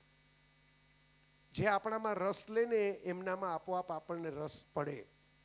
એટલે આપણે જો દુનિયાનું રિસ્પેક્ટ મેળવવું હોય તો આપણે દુનિયાને રિસ્પેક્ટ આપતા શીખો. સીધી સાદી વાત છે. તમે આવા 2-3 ગુણ કેળવી લેશો તો આપોઆપ દુનિયા છે એ તમે જીતી શકશો. મર્યાદાઓ કોઈ યાદ નથી રાખતું. એક ફિલ્મ આવી હતી, pirates of the Caribbean. Captain Jack sparrow નામનું એક કેરેક્ટર હતું, એમાં બહુ ફેમસ હતું. તો એમાં એને એક ડાયલોગ છે કે માણસે એ સમજી લેવું જોઈએ કે મારાથી શું થાય અને મારાથી શું ન થાય. પછી જે ન થાય એની ચિંતા કરવાને બદલે જે થાય એમાં 100% આપી દેવાના. બહુ સરસ ફોર્મ્યુલા છે. ન થાય એની ચિંતા નહીં કરવાની, થાય એમાં 100% આપી દેવાની. બાબા રામદેવ યોગ કરે છે, એની શિબિરો કરે છે, એ મોટું નામ છે. મોરારી બાપુ રામકથા કરે છે, એ મોટું નામ છે. બેના નામે લાખો લોકો ભેગા થાય. હવે બે સામસામું ફેરવી નાખે તો શું થાય? બાપુ તો હસતા હસતા કે જ છે. એકવાર આવ્યા હતા, હું બેઠો તો બાબા રામદેવ આવ્યા હતા કાર્યક્રમમાં. યુનાઇટેડ નેશન્સમાં કથા હતી અમેરિકાના, એની બિલ્ડિંગમાં. તો બાબા રામદેવ આવ્યા હતી તો 2 હાથ ઉપર આવ્યા, પગ ઉપર નહીં, આમ 2 હાથ ઉપર ચાલતા ચાલતા. એમને એમ કીધું હતું કે ભાઈ ટાઈમ નથી, કારણ કે પેલું યુનોમાં તો બધું સેકન્ડ ટુ સેકન્ડ ચાલતું હોય, એટલે એમ કે વધારે. એટલે એમણે શું કર્યું, એ બહુ સ્માર્ટ છે કે આપણી પાસે યોગ શું છે એ બોલવાનો તો ટાઈમ છે નહીં, તો ચાલવાનો તો ટાઈમ આપે છે ને આ લોકો, અહીંથી અહીં સુધી આવવાનો. એમ જ બતાવી દો કે યોગ શું છે. એટલે ઊંધા થઈને શીર્ષાસન કરતા ચાલવા માંડ્યા 2 હાથ ઉપર. આવા પછી બાપુ હૈસા એ જોઈને. તો બાપુની તો કથા હતી એટલે એમનો ટાઈમ શરૂ થયો એટલે બાપુએ બોલવાનું શરૂ કર્યું. તો બાપુ કે આપણો યોગ આટલો જ છે હોય કે આ પોથી ઉપર હાથ મૂકીને પલાઠી મારીને 4 કલાક બેસીને ગાવું બોલવું એ આ બધું આપણાથી થાય નહીં. તમે કરજો એ સામે બેઠા હતા ને બધાને કે તમને રસ પડે તો તમે કરજો, આપણાથી ન થાય. તો આ એ તો રમૂજી છે, એમનું સ્વાસ્થ્ય બહુ સરસ છે, પણ વાત એ છે કે દરેક પાસે કોઈક ને કોઈક ટેલેન્ટ હશે, એને પારખો આ સમયમાં. તમને એમ થાય કે મને કેમ ખબર પડે કે મારામાં શું ટેલેન્ટ છે? જેમાં તમને કંટાળો ઓછો આવતો હોય, ઉજાગરા કરવાનું મન થઈ જતું હોય, સમય ક્યાં પસાર થઈ ગયો ખબર ન પડતી હોય, થાક લાગ્યું હોય તો ધીરે ધીરે તમે એમ કહો કે આવું બધું મોબાઈલ જોવામાં થાય, બરાબર? એમાં અમારી એનર્જી હાઈ જ હોય, એમાં ડાઉન થાય જ નહીં. હવે મુશ્કેલી બીજી કંઈ જ નથી, એટલી જ છે કે આપણે જે જોઈએ છીએ ને એમાં કમાઈ છે બીજા, આપણે કંઈ કમાતા નથી, આપણે ગુમાવીએ છીએ. એટલે આપણે ઇલોન મસ્ક થઈ જાય પછી ભલે મોબાઈલ જોઈએ. બરાબર, તમે જોયું હશે વિરાટ કોહલી છે એના મોટાભાગના મેચમાં એમના વાઈફ અનુષ્કા શર્મા હાજર જ હોય છે. પછી મેચ પૂરો થાય એટલે 2 જણા મળે તો 2 જણા પાસે પૈસા છે, 2 જણા ફોરેનમાં હરીફરી શકે છે, સારામાં સારા મોબાઈલ વાપરે છે, કે ફોન નથી કરી લેતા ચાલુ મેચે? મેસેજ ચેક કરતા તમે જોયા કોઈને? તમારી આ લાઇબ્રેરી બની, શાહરૂખ ખાનની લાઇબ્રેરીનું હમણાં મેં ડોક્યુમેન્ટરી જોયેલી, બહુ જ સારા પુસ્તકો છે અંદર, મોટું આખો એક ફ્લોર છે એમને ઘરમાં લાઇબ્રેરીનો. અને એની જે એકમાત્ર ઓફિશિયલ બાયોગ્રાફી બહાર પડી છે એનું નામ છે SRK, સ્ટીલ રીડિંગ ખાન. અને એમાં શાહરૂખ ખાને ઇન્ટરવ્યુમાં કીધું કે કિતાબો કી તાલીમ પહેલે સે થી तो कहानियां कैसे कही जाती है वो पता था, इसलिए लोगों ने जो रोल रिजेक्ट कर दिए वो मैंने सिलेक्ट कर लिए. બીજા જે ના પાડતા હતા કે અમે બાજીગરના અને ડરના આવા રોલ ન કરીએ, દીવાનામાં એમ કે ઋષિ કપૂર હીરો છે, હિરોઈન તો એને મળે છે, તમારે શું કરવાનું આ પિક્ચરમાં? બાકીના એ ન કર્યો, મેં દીવાનામાં રોલ કર્યો. તો આ વાત બહુ મહત્વની છે. વાંચતા આવડતું હતું તો ખબર પડતી કે દુનિયા કેવી છે. તો મારા મિત્રો, મારી તો છેલ્લી 10 મિનિટની હવે વાત છે, બરાબર? તમને બધાને ભૂખ્યા રાખવા એ તો જીવદયાનું પાપ કહેવાય કે ભૂખ્યા ન રખાય, જમાડવા તો પડે. એટલે હું હમણાં સમાપન કરી દઉં. પણ આ જે વાતો છે નાની નાની, શેર મારે એટલે તમને કરવી છે કે આપણે ઓલા ગોરિલ્લા કે ડોલ્ફિન નથી કે બીજી પેઢીની શેર ન કરી શકીએ. મને જે મળ્યું એ તમને ઇન્સ્ટન્ટ મળી જવું જોઈએ. તો તમે વિચાર કરો કે અત્યારે એવું ક્યાંય લિમિટેશન્સ કોઈ યાદ નથી રાખતું, ખૂબીઓ બધા યાદ રાખે છે. રાણી મુખર્જીનો અવાજ છે એ કાંસાની 2 થાળી ઘસાતી હોય એવો હતો. અને કાજોલને તો હું રૂબરૂ મળ્યો છું, એના નામ મુજબની જ ત્વચા છે એની, બરાબર? હવે નથી દેખાતી, મેકઅપના બધા નવા ટોન આવી ગયા એટલે. પણ મેં તો રૂબરૂ 2 વખત બેખુદી પહેલી ફિલ્મનું શૂટિંગ હતું ત્યારે મળેલો છું. હું ત્યારે બિરલા મંદિરમાં સ્પર્ધામાં ભાગ લેવા ગયો હતો, બિરલા મંદિરના પગથિયાના ગીતનું શૂટિંગ ચાલતું હતું. આ બધા લોકો સ્ટાર થઈ ગયા, જેના પોસ્ટરો છપાવવા માંડ્યા. કોઈ એમની હાઇટ નથી પૂછી, કોઈએ ચામડીનો કલર નથી પૂછ્યો. મિથુન ચક્રવર્તી હોય કે નવાઝુદ્દીન સિદ્દીકી હોય, કોઈની ચામડી કઈ ગોરી તો હતી જ નહીં. તો વિચાર કરો. તો બરાક ઓબામા સાહેબ અમેરિકાના 2 વખત પ્રેસિડેન્ટ રહ્યા. તો આપણે ઓલી 14 દિનો મેં ગોરાપન કા અહેસાસ વાળું ફેર એન્ડ લવલી એમને ભેટ ન આપીએ તો દુનિયામાં કેટલા પ્રશ્નો સોલ્વ થઈ જાય. બ્લેક પેન્થરની ફિલ્મો બનતી બંધ થઈ જાય. પણ ત્વચાથી એ નથી ઓળખાતા, ઓળખાય છે એની ટેલેન્ટથી, એમની પર્સનાલિટીથી. અવાજથી રાણી મુખર્જી, એનો અવાજ કેવો છે લોકો ભૂલી ગયા. એ જ અવાજ સાથે એણે આટલી ફિલ્મો કરી. હમણાં મર્દાની 3 આવી હતી આ જ વર્ષે, બરાબર? અવાજ જ છે પણ લોકો ભૂલી ગયા એવી એક્ટિંગ કરતા એને આવડી ગઈ. સચિન તેંડુલકરની હાઇટ 5 ફૂટની છે, એના દીકરાની હાઇટ બહુ સરસ છે, દીકરીની હાઇટ બહુ સરસ છે, પણ સચિનની હાઇટ તો 5 ફૂટ જ છે. કેટલાય લોકો મેં એવા જોયા છે કે જે ઓછી હાઇટ હોય તો જુદા પ્રકારના શૂઝ પહેરે, બહાર જતા શરમાય, કોઈક મોટા ફંક્શનમાં કોઈકની બાજુમાં ઊભા ન રહે, સાઈડમાં ઊભા રહે કે મારો ફોટો પડશે તો ઓછી હાઇટ દેખાશે. આજે મોટી મોટી હાઇટવાળા લોકો સચિનની આસપાસ ફરતા હોય છે. એટલે દીકરાની હાઇટ બહુ સારી છે પણ એની આસપાસ કોઈ નથી ફરતું. સમજો, એણે પોતાના ક્રિકેટની હાઇટ એટલી ઊંચી કરી નાખી કે લોકો એની પોતાની હાઇટ ઓછી છે એ વાત જ ભૂલી ગયા.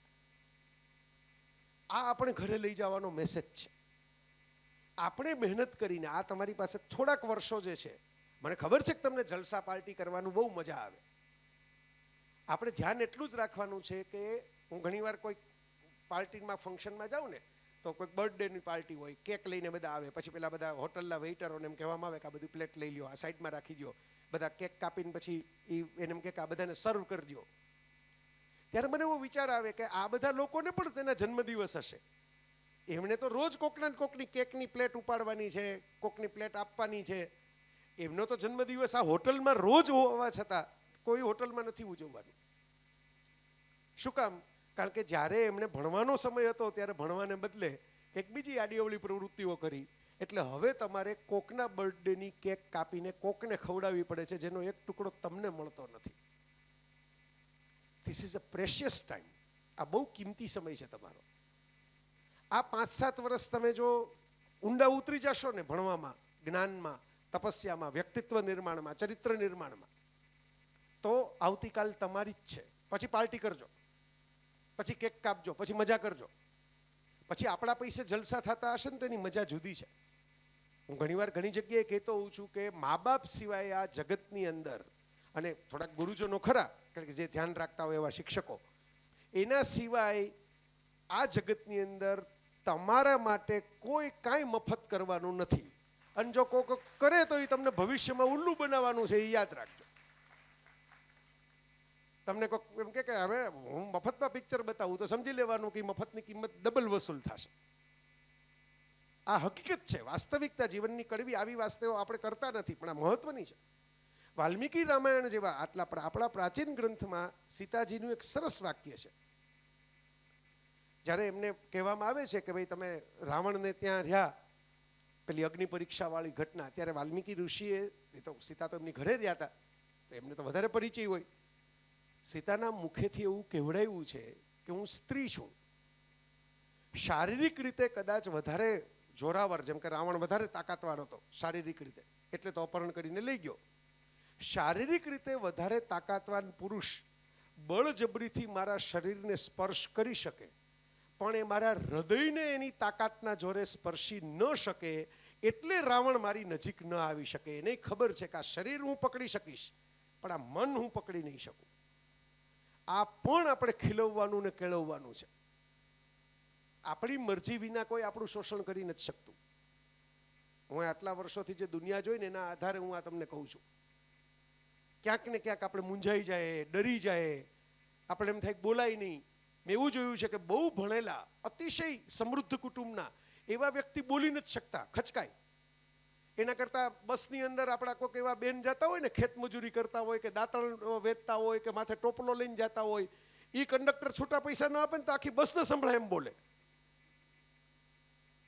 બરોબર? એને કારણ કે એને બીક નથી, શરમ નથી. એ કે ભાઈ મારા પૈસા, મારા 2 રૂપિયા તમે આપ્યા નહીં છેક લગી, હવે તમારું સ્ટેશન આવી ગયું, મારા 2 રૂપિયા લાવો. ખુલીને બોલવાનું તો 5 જણા તમારી ફેવરમાં બોલશે. પડકાર કરવાનો, મૂંઝાવાનું નહીં. આપણે સામો પ્રતિકાર કરવાનો. આપણી તો કથાઓમાં આ જ વાતો છે. તમે રામાયણ જુઓ, એમાં વનવાસ છે, તો વનવાસ મળે એનાથી મૂંઝાવાનું નહીં. કારણ કે વનવાસ મળે તો રાવણ જ મળે એવું નથી હોતું, વનવાસ મળે તો હનુમાન નહીં મળે. તમે વિચાર કરજો, આ પણ વિચારવા જેવું છે. બરાબર? દુનિયા તો કંઈક ને કંઈક દુઃખી કરે. મહાવીર ભગવાન જે છે એ તો તપસ્યા કરવા માટે રાજપાટ તો જવા દો, વસ્ત્રો પણ છોડીને જતા રહ્યા, ઓળખ પણ છોડીને જતા રહ્યા. મારે કશું જ નથી જોતું, મારે માત્ર આત્મકલ્યાણના માર્ગે જવું છે. તો ત્યાં બેઠા બેઠું કોઈક કાનમાં કાંટા ફૂંકી ગયું. આવી દુનિયા છે. તમે કોઈનું કંઈ ન બગાડો તોય તમારું કોઈક બગાડવા માટે આવી જાય. વાસ્તવિકતા છે. પણ આજે કાંટા ભોંકનારને કોઈ યાદ નથી કરતું. મહાવીર સ્વામીના કલ્યાણક ઉજવાય છે, એમના મંદિરો બને છે, એમની વાતો થાય છે, એમના પ્રવચનો કરવા માટે અમારા જેવા જાય છે. શું કામ? એમણે એ નાના લોકલ સ્ટેશને પોતાની ગાડી ઊભી નથી રાખી. આ કાંટા ભોંકી ગયું, હવે હું મારી શક્તિઓનો ઉપયોગ કરીને એને ક્યાં છે અહીંયા બાળીને ભસ્મ કરી દઉં, એને ગોતું, એને ખતમ કરી નાખું, એના પરિવાર ઉપર તૂટી પડું, એવું કશું જ કરવાને બદલે એમણે મૌન રહીને પોતાની સાધના ચાલુ રાખી. મિત્રો, રસ્તામાં તમને કોઈ પણ પથરા ફેંકવાવાળા, કાંટા ભોંકવાવાળા, અપમાન કરવાવાળા, નેગેટિવ બોલવાવાળા આવશે. આપણે આપણી યાત્રા ચાલુ રાખશું ને તો એને કોઈ યાદ નહીં કરે. મૂર્તિઓ આપણી બનશે, એમની નહીં બને. આપણી યાત્રા આપણે ચાલુ રાખવાની છે. બહુ હું ઘણી વાર આમ કહેતો, જો તમે હમણાં એક ભૂખની વાત કરી ને કે જમવાનું ટાણે ત્યાં હું એટલું લંબાવું પછી તમે બધા બેભાન થઈ જશો.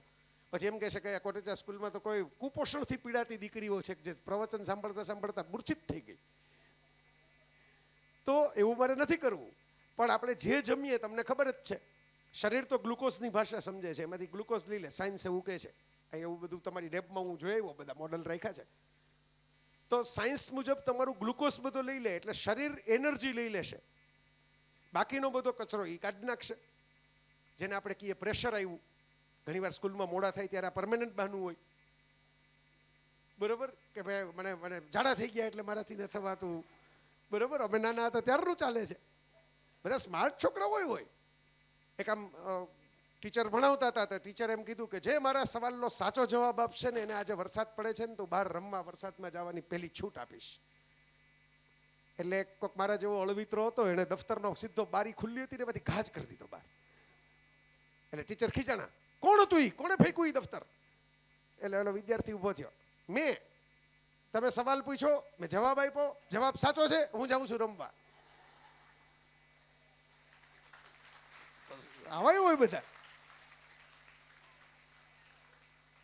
તો જો પરમાત્મા એક વ્યવસ્થા રાખી છે, એમાં સેલિબ્રિટીઓનું ન આવે, એમાં મિનિસ્ટરોનું કંઈ ન આવે, એમાં ધર્મ પુરુષો મહાત્માઓ કોઈનું કંઈ ન આવે, બરાબર.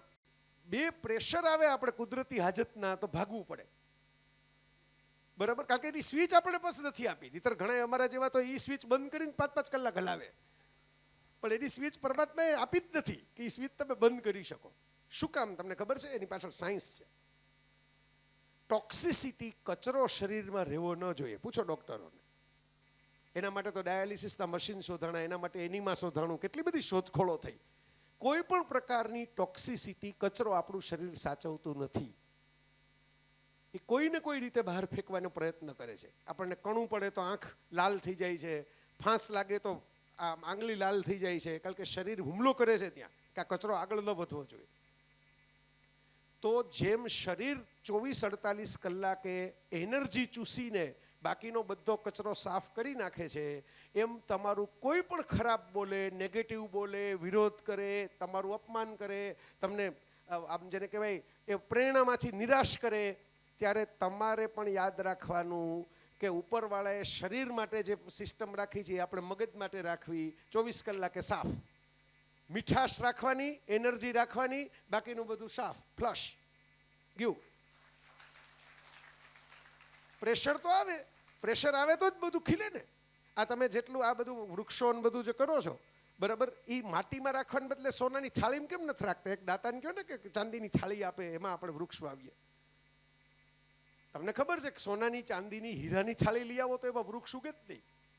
બીયું જ્યારે માટીના પ્રેશરમાં આવે ને ત્યારે તૂટે ને એમાંથી જ પછી ધીરે ધીરે નવી કૂપળ ફૂટે. તો પ્રકૃતિએ નિયમ રાખ્યો છે કે જ્યાં દબાણ વધારે ત્યાં જ કિંમત વધારે. એટલે તમને જિંદગી પ્રેશરવાળી લાગતી હોય તો ખુશીથી એને વધાવી લેજો, કારણ કે તમે કોલસો નહીં બનો, હીરા બનીને બહાર આવશો. જે કાર્બન વધારે પ્રેશર સહન કરે છે એ ડાયમંડ થઈ જાય છે. તમે ડાયમંડ થઈને બહાર આવશો. આ રિયાલિટી છે. મારું એક સૂત્ર છે, હાવ નાનકડું, જિંદગીમાં હાર જેવી કોઈ ચીજ જ નથી. કાં જીત છે કાં શીખ છે. કાં જીતશો ને કાં નવું શીખશો. હાર જેવી ચીજ તો છે જ નહીં. કાં તમે જીતી જશો અને કાં હારી ગયા તો પછી વિચાર કરીને શીખશો કે હવે કેમ હારી ગયા, ભવિષ્યમાં કેમ પાછા હારાઈને શું કરવું. આ પરીક્ષામાં પાસ ન થયા પણ પછી પરીક્ષામાં કેવી રીતે વધારે માર્ક લઈ આવવા. તો ખૂબ મને મજા આવી. મેં તમને મારી યાત્રા જીવનમાંથી મને જે થોડાક મોતીડા મળ્યા એ તમારી સાથે વહેંચ્યા. તમને એમ થાય કે ના ના, આ કેટલાકને એમ થાય કે હાશ પૂરું થયું, કેટલાકને એમ થાય કે હજી ચાલુ હોત તો બે વસ્તુ વધારે મળત. તો હું તો પાડોશમાં જ છું. રાજુભાઈને, પંડ્યા સાહેબને, દવે સાહેબને જ્યારે મારી જરૂર પડે મને સાદ કરજો એટલે હાજર થઈશ. બીજું શું, આ હોવો જોઈએ. ઘરમાં રાજકોટ હોઈશ તો પહોંચી જઈશ, બરાબર. ઇવન તમારી લાઇબ્રેરીમાં મારે પુસ્તકો છે, મેં જોયું નજર ઉઠતી નજરે, પણ જે ન હોય તમે મને કહેજો તો હું મારા ભેટ જ આપી દઈશ, જે તમારી પાસે ખૂટતા હોય. તો ખૂબ મજા આવી. તમે ખરેખર એક સરસ આખી સ્કૂલનું બિલ્ડિંગ ફરી ગયું. કાલે રાજુભાઈને કહેતો હતો કે ભાઈ હવે આપણે બે વસ્તુ ફેરવવાની રહી. બિલ્ડિંગ તો તમે નવું હાઈ ક્લાસ કરી દેશો, મને એમની સિસ્ટમની ખબર છે. મેં આજે જોયું કે બધાએ ખૂબ જીવ રીડીને કર્યું છે. બરાબર. દાતા પૈસા આપીને છૂટી ગયા એવું નથી, એ પણ રસ લે છે. અને કામ કરવાવાળા લોકોએ પૈસા આવી ગયા તો હાલો ગમે તેમ કરીને પૂરું કરો એવું નથી, પ્રેમથી કામ કર્યું છે. સરસ ભવિષ્યમાં દીપી ઉઠે એવું કામ કર્યું છે. લોકો ભવિષ્યમાં આવીને જોવે તો રાજી થાય ને પ્રેરણા મેળવે એવું કામ થયું છે. તો મારા મિત્રો, મેં કાલે એમ કીધું હતું કે હવે આપણે હાર્ડવેર તો ચેન્જ કરી નાખો, હવે સોફ્ટવેર ચેન્જ કરવાનો છે. કે આપણે ટીચર્સ ડેવલપમેન્ટ, ફેકલ્ટી ડેવલપમેન્ટના પણ એવા કંઈક પ્રોજેક્ટ કરીએ કે એમને પણ નવું જ્ઞાન, નવી સુવિધા, નવા વક્તાઓ કોઈક બહારથી આવે એ નવું નવું શીખવાડી જાય. આજના જમાનામાં એઆઈનો બધો યુગ આવ્યો, એની સાથે કામ કેમ લેવું એની તાલીમ મળે. સરકાર એમની તરફથી કરે એ જુદું, આપણે આપણા તરફથી એક ફેકલ્ટી ડેવલપમેન્ટ, સોફ્ટવેર ડેવલપમેન્ટનું એ કામ કરી શકીએ. અને આ આપણો જે સોફ્ટવેર છે, હવે તો તમે સાબિત કરી દીધું, તમે ક્યારના, અમે આવ્યા ત્યારના બેઠા છો. બરાબર. 10-10:30 વાગ્યા બધા ગોઠવાઈ ગયા હશે. બરાબર. અને અત્યારે 1:30 વાગવા આવ્યો, 3 કલાક. હવે તો પિક્ચર નથી બનતા ધુરંધર સિવાય 3 કલાકના. ધુરંધર એક જ 3 કલાકનો આવ્યું, બાકી 2-2.5 કલાકમાં પૂરા થઈ જાય પિક્ચર. તો તમે સાબિત કરી દીધું કે તમારી પાસે શક્તિ અને સહન શક્તિ બંને છે. તો આ જમીન ફળદ્રુપ છે. જેવા જે વાવશો 99% રિઝલ્ટ કહેતા હતા ને, આપણો 1% કાઢી નાખો છે હવે. બરાબર. 100% જ કરી નાખવું છે રિઝલ્ટ સીધું. બરાબર છે. મજબૂત. આ પુરાવો તો આપી દીધો કે 3 કલાક જો આટલું બધું ભાષણો કાર્યક્રમ સાંભળી શકે તો પેપર 3 કલાકમાં જ પૂરું થવાનું. અને ભગવાન કોરોનાની પરીક્ષા લે ને એ અઘરી પડે. પેપરનું ઓલી બેલ વાગે જ નહીં ક્યારે પૂરું થાય. 2 વર્ષ લગી ચાલી. બરાબર. અને ખબર ન પડે કે શું રિઝલ્ટ આવશે. બધા કોઈ ઓપ્શનમાં કંઈ નીકળે નહીં. આખું શરીર તમારે સબમિટ કરવું પડે. તમે એમ કહો કે આ ફેફસું રિપેર ન થાય તો કાંઈ વાંધો નહીં, બાકીના અંગો તો સારા છે ને તો ચાલી જશે. તો એવું ચાલે જ નહીં. તો આખી દુનિયા હાર્ટનું પેપર તૈયાર કરીને બેઠી હતી, હૃદય કેમ બચાવવું. તો 2020માં પેપર નીકળ્યું ફેફસાનું. ક્વેશ્ચન જ ફરી ગયો. પછી બધાને ખબર પડી કે 96% હોવું જોઈએ. ત્યાં લગી કોઈને ખબર જ નહોતી કે સેચ્યુરેશન શબ્દ જ નહોતું બોલતું કોઈ. હવે ગામડે ગામડે બોલવા માંડ્યા કોરોનાને કારણે. તો ભગવાન પરીક્ષા લે ને એના કરતાં આ બધા જે આપણા શિક્ષણાધિકારી સાહેબ આવ્યા હતા ને, દીક્ષિતભાઈ, પરીક્ષા લે એ સારી. 3 કલાકમાં પૂરી થઈ જાય, વેકેશન આપે, ઓપ્શન આપે, કોર્સ આપે, ન પાસ થાવ તો બીજી પરીક્ષા આપે. ભગવાન તો હું કાંઈ નથી આપતા, એનાથી આકરી કસોટી કરે છે. એટલે ભણવામાં જલસા કરજો, મજા કરજો, ટેસ્ટથી ભણજો. અને એક સરસ શાયરીથી હું પૂરી કરું. પાઉં દલદલ મેં હી સહી જમાએ રખે. કાદવ કીચડ હોય ને, હમણાં વરસાદ પડશે, થોડોક પડ્યો તો કાલે, તો આપણે ધીમે ધીમે ચાલીએ, લપસી ન પડાય એટલે. પાઉં દલદલ મેં હી સહી જમાએ રખે, મુસીબતોं में हौसला टिकाए रखे. कौन कहता है पानी को छलनी में भरा नहीं जा सकता.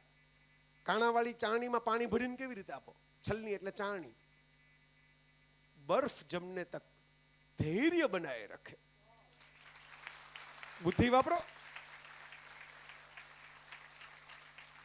Hard work and smart work. પાણી તો ચાણીમાં ન ભરાય, પણ બરફ બનાવો 2 કલાક રાહ જોઈને, તો બરફના ટુકડા ચાણીમાં ભરીને કોકને આપી દો તો તમે એમ જ કહેશો કે જો પાણી ભરીને જ આપ્યું. આ ભણતર, આ બુદ્ધિ, આ જ્ઞાન, આ ઢાપણ.